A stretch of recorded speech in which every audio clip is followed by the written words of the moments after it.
ఒకసారి ఒక రాజుగారికి తన ముగ్గురు కుమారుల్లో ఎవరు సమర్థవంతులు అని తెలుసుకోవాలనే ఆలోచన కలిగింది. వెంటనే వారి ముగ్గురిని సభకు పిలిపించి ఒక్కొక్కరికి ఒక్కొక్క బంగారు నాణాన్ని ఇచ్చారు.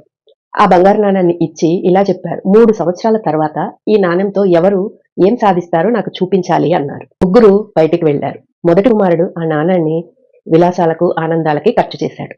3 సంవత్సరాల తర్వాత ఖాళీ చేతులతో తిరిగి వచ్చాడు. రెండో కుమారుడు ఆ నాణ్యంను ఎవరైనా దోచుకుంటారేమో అనే భయంతో భూమిలో పాతిపెట్టి అలాగే ఉంచి 3 సంవత్సరాల తర్వాత అదే నాణ్యంతో తిరిగి వచ్చాడు. మూడో కుమారుడు మాత్రం వీరికి భిన్నంగా ఒక అడుగు ముందుకు వేసి ఆ నాణ్యంతో ధాన్యాన్ని కొనుగోలు చేసి ధాన్యం వ్యాపారాన్ని ప్రారంభించాడు. వచ్చిన లాభంతో వస్త్ర వ్యాపారాన్ని, ఆ తర్వాత స్థిరాస్తి వ్యాపారాన్ని ప్రారంభించి 3 సంవత్సరాల తర్వాత ఒక బంగారు నాణాలతో ఉన్న పెట్టెతో తిరిగి వచ్చాడు. అప్పుడు రాజుగారు చిరునవ్వుతో, సంపద అనేది నీకు ఇచ్చిన దానితో కాదు, నువ్వు సృష్టించిన దానితో కొలుస్తారు అని. ఇలాగే మనలో కూడా చాలా మందికి ఒక గోల్ ఉంటుంది, సక్సెస్ అవ్వాలి, సంపాదించాలి అని.